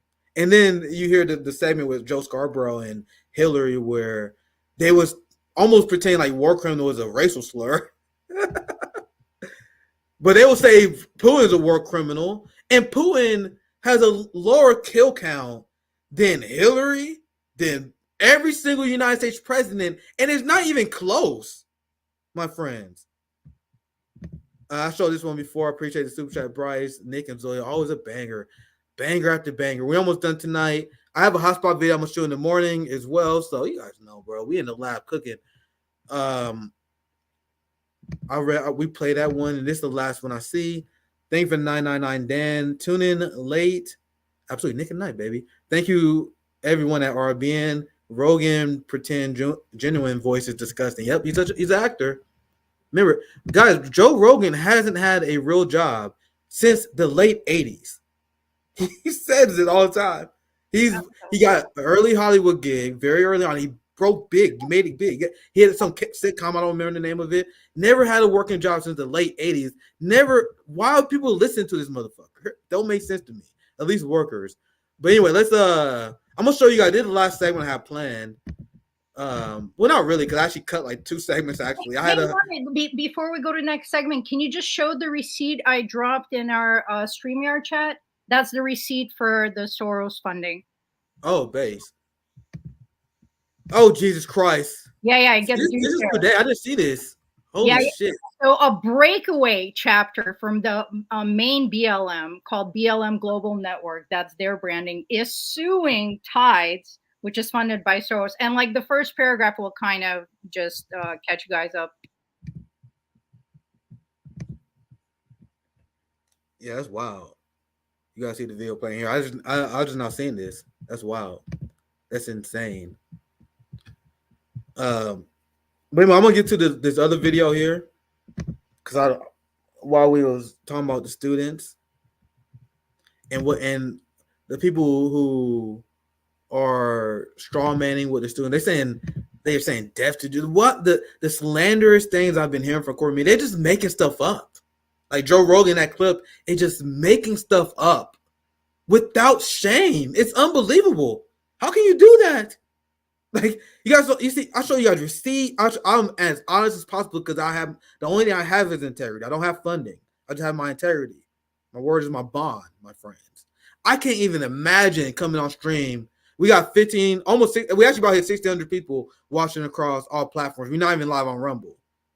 I couldn't even imagine getting in front of 1,600 people and then just lying to you guys. Like, and how can I be like, man, hope no one don't fucking call me out for it.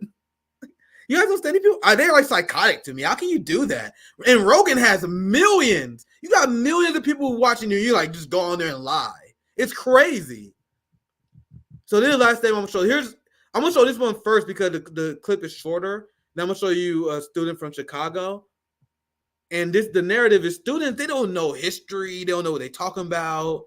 Rogan called them fucking cockroaches. Like, insane shit. So here's the students that they're smearing. Demands broadly start with disclosure and divestment.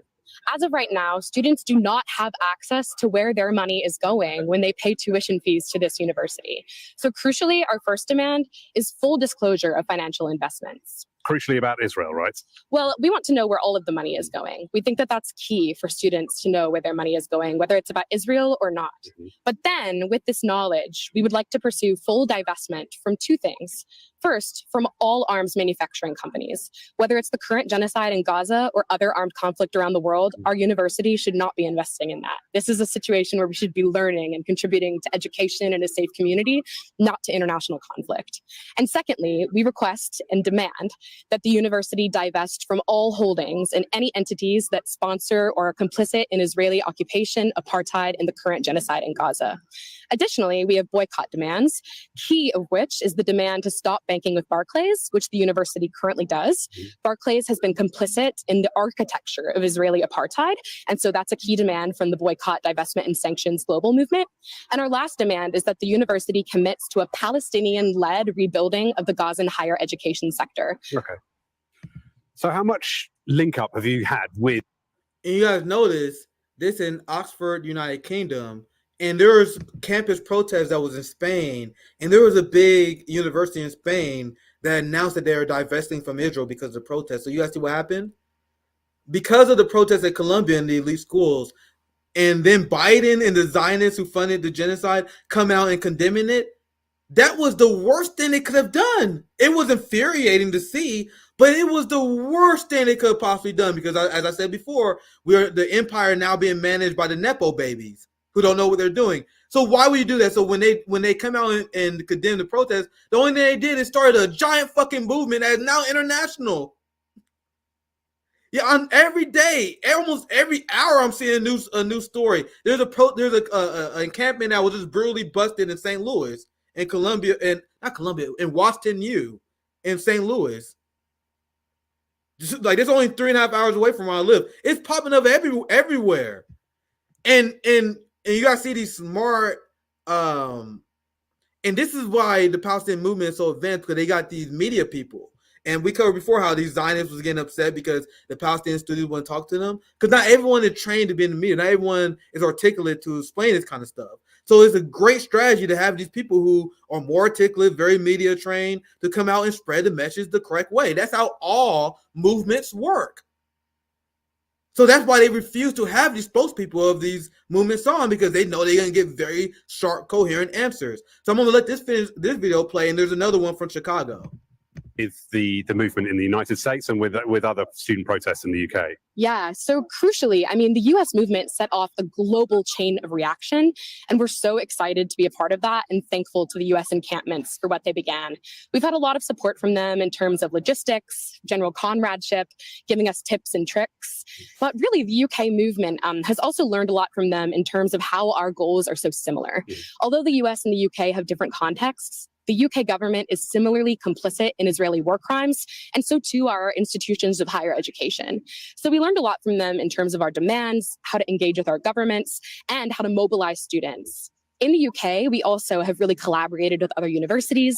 Oxford is so proud to be launching in tandem with Cambridge. This is the first time in social movement history that Oxford and Cambridge have launched a campaign on the same day. See why they fucking terrified? And does it seem like she doesn't know what she's talking about? Now, here's the other clip that went viral. And there's a reason why corporate media won't invite these students on, who they are smearing in one of the most brutal, heartless, and most morally bankrupt way I've ever seen. I cover a lot of media in my life. I've seen a lot of shit. But the smearing we're seeing from all sides. You guys seen Joe Rogan call them Nazi cockroaches. He called them Nazi cockroaches for calling out and protesting genocide. So I'm gonna play you a clip here, and this guy is someone who Joe Rogan thinks is a Nazi cockroach. Some breaking news on the campus of the University of Chicago. Campus police there breaking up a protester encampment. Police in riot gear arrived on campus early this morning. Joni has been there very early. She has the latest. Joni, what has unfolded since you arrived? Well, the campus police, as you said, moved in just before 5 a.m. And these protesters have been holding the line now for 2 hours. There's a bullhorn behind us, so it's very loud. Christopher was on the inside when it happened. Describe what happened in the quadrangle this morning. Yeah, it was horrific. They waited like cowards until every single student was asleep in their tent, basically. And then they stormed in, maybe 40 or 50 of them with riot gear, screaming. They started throwing wood planks, throwing chairs, throwing absolutely everything in any direction to destroy the camp as fast as possible, to suppress this movement as fast as possible. And in fact, one of the chairs that they threw came within maybe 3 inches of hitting my girlfriend in the head. And they had just woken us up. So it was dark because it was before sunrise. You had a warning that they were coming, but they did for a while. And so everybody was We had no warning. No, we had no warning. Okay, so then what did you do when all that action was happening? I tried to make sure everyone was safe. I mean, it was chaos. It was terrifying. Yeah. So you were able to get out. I understand that students are being threatened with disciplinary action for being in there. They gave us some ridiculous notice out here saying that participants in the quad encampment, which no longer exists thanks to them, are facing an interim leave of absence as well as a criminal trespass charge. I have no idea if that's just a scare tactic or if it's real, but it doesn't matter because the difference between us and people like these cops is that there are limits to when we continue following orders. And when you're talking about a genocide visited upon a colonized population of 2 million people trapped in a ghetto that's as long as a marathon and 6 miles wide, when that ghetto is being systematically starved, slaughtered, every hospital bombed, every university bombed, 70% of homes destroyed, 40,000 people murdered, 15,000 children murdered, the entire population on the brink of starvation, we say, and if our government and our academic institutions are complicit in this, there comes a point where we say we're not following orders and it doesn't matter what you do to us, because there are principles and there are human lives that matter more than our careers and our futures, and that's what separates us from people like Paul Olivisatos, the coward president of this university, and these coward cops that come in terrorizing an encampment while people are sleeping. You've been standing at this line linked arm in arm with other protesters. What has happened here? What's happening here, you'd have to ask them. Apparently, they're trying to intimidate us, trying to suppress the protest that is continuing to grow. I think that they thought they could basically terrify us into inaction, into flight. But this is what this university has never understood, has never accepted, has never reckoned with about this student movement, and not just at UChicago, but around the country, is that the commitment to Gaza runs deeper than fears for our safety, fears for our careers, fears for our paychecks. It is a fundamental obligation we have as citizens of a country that is presiding over this genocide, arming this genocide, and as students at a university that is invested in those same weapons manufacturers and that is partnered with the same apartheid institutions that train that military and develop its technology. There was some pushing and shoving. I don't know who was pushing or shoving, but I know that there was tension here at the line. You tried to have a conversation with some of these police officers. Yeah, I've been talking to them this whole time. I've been asking them what it would take for them to stop following orders. I would ask them, how many kids have to die? So if you say 15,000 kids are killed, they're still willing to violently suppress a national movement, raising the alarm that this needs to stop, that the U.S. complicity needs to stop. So what if it was 50,000 kids, 200,000 kids, 1 million kids? What if the whole Gaza ghetto? Do you know if there are next steps here? For them? For me, the next step is a simple one, whatever form it takes, which is to continue fighting with every breath we have, with everything we have, for the people of Gaza, because the blood of those kids is on our hands. It's on all of our hands, whether we like it or not. If we're U.S. citizens, if we're UChicago students, we are implicated in this horror that is being visited with total impunity because of U.S. Security Council vetoes by the state of Israel. I'm a student, yes, I'm a PhD student. Yeah. And if you face discipline, what then? Again, I don't care. It doesn't matter. There are things that matter more than my academic future. And certainly every one of those children that is being murdered, starved, maimed, whose parents are having to choose, do I let this kid starve first or that one? This is such an ugly reality of such great magnitude that to even think, to really entertain questions about what might happen if Paul puts me on a leave of absence is ridiculous. And it's insulting to the memory of every child that has been murdered in the course of this genocide with the full complicity of the United States, of Joe Biden, and of people like Paul Olivisatos and his cops that he sticks on us in the middle of the night. They're hypocrites, they're cowards, and the blood of Gaza's kids is on their hands too. The difference between them and us is that we know that and we reckon with it because we have a duty to them while they hide from the truth. And they won't even admit that a single university has been bombed. Look at this fucking alpha Chad. This is the most alpha you guys get, you understand? What a fucking Chad this guy is. This is the same guy that Joe Rogan just smeared as a Nazi cockroach. And this is the same kind of person that I bet the Rogan types, these fake alphas who actually beta and subservient to government and power. I bet this is the guy who they will smear as being some sort of beta. Like, look at the beta left. This motherfucker is more alpha than all you motherfuckers. And he's on the left. You understand? There's nothing more alpha than standing against corrupt criminals in our government. This is the most alpha Chad shit you can get out here. I told you guys, I have a little bit of toxic masculinity in me. I'm a Midwestern boy.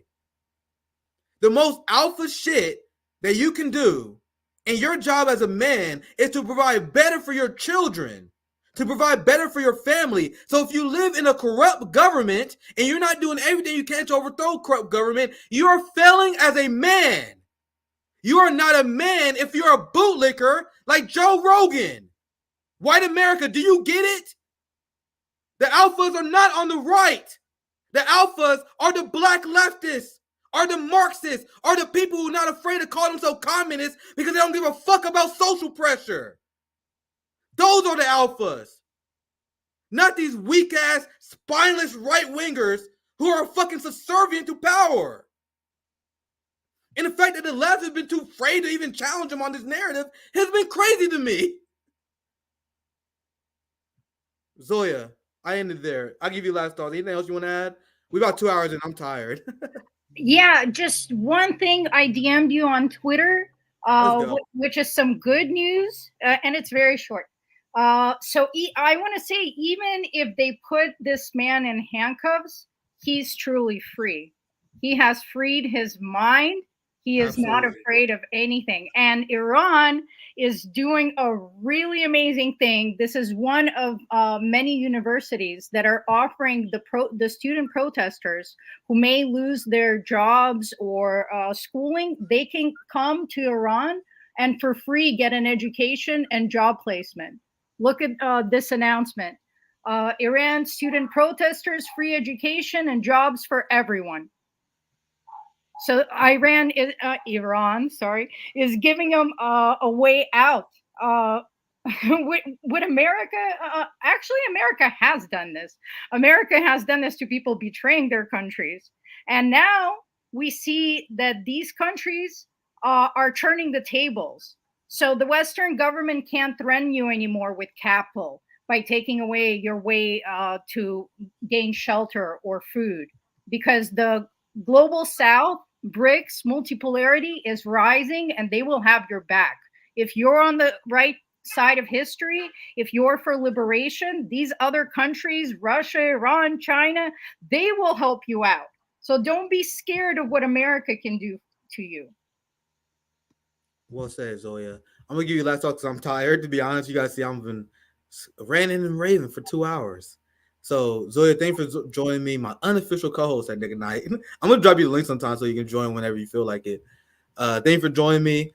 I got a hotspot. I got to wake up early to do hotspot. You guys know we got another banger. I don't know what I'm going to cover yet. There's so much shit. I got like a list of like 4 or 5 things that's on my mind for tomorrow. But we see there. Who knows what's been breaking over the last evening. I've been following news ever since I've been preparing this stream. So just know there's another hotspot banger coming. And I'm planning for Nick at noon. Sorry, I didn't do Nick at noon the last 2 weeks because there's a lot of stuff in my personal life that stopped me. Like last Saturday, I was hanging out with my family. I didn't want to like shun them because it was a big get together. So that's why I didn't do Nick at noon last time. But I will do Nick. I got Nick at noon planned this Saturday. Unless something crazy come up, I'm playing Nick at noon on Saturday. So stay tuned for that. Zoe, anything else you want to promote and add before we wrap up? It was great joining you and tuning in. I'm also tired. I'm so grateful. I really hope they don't pull the podcast this time. And one last thing, today is Victory Day in Russia. So if you guys want to watch it, there's so much footage of it. It's really beautiful. They played the old Soviet anthem, and it's just like half hour that for me was very nostalgic, and it's very inspirational. It's a stark contrast to the American army and how things are celebrated.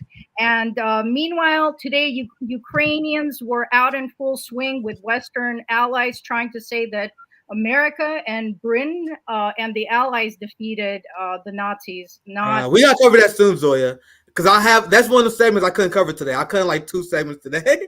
All right. So if you got time to join me, that's definitely a segment we gotta do very soon.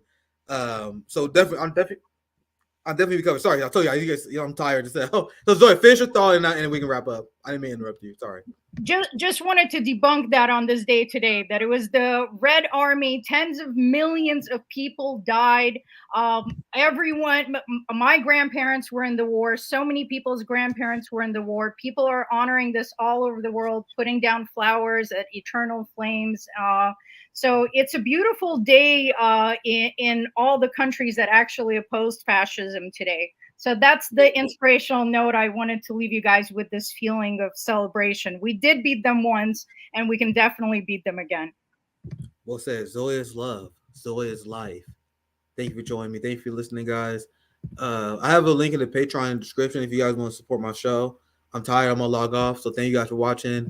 The content I'm releasing tomorrow will be Hotspot, and I'm planning for Nick at noon on Saturday. So let me get some rest. I'll see you guys tomorrow on my Hotspot. Peace out.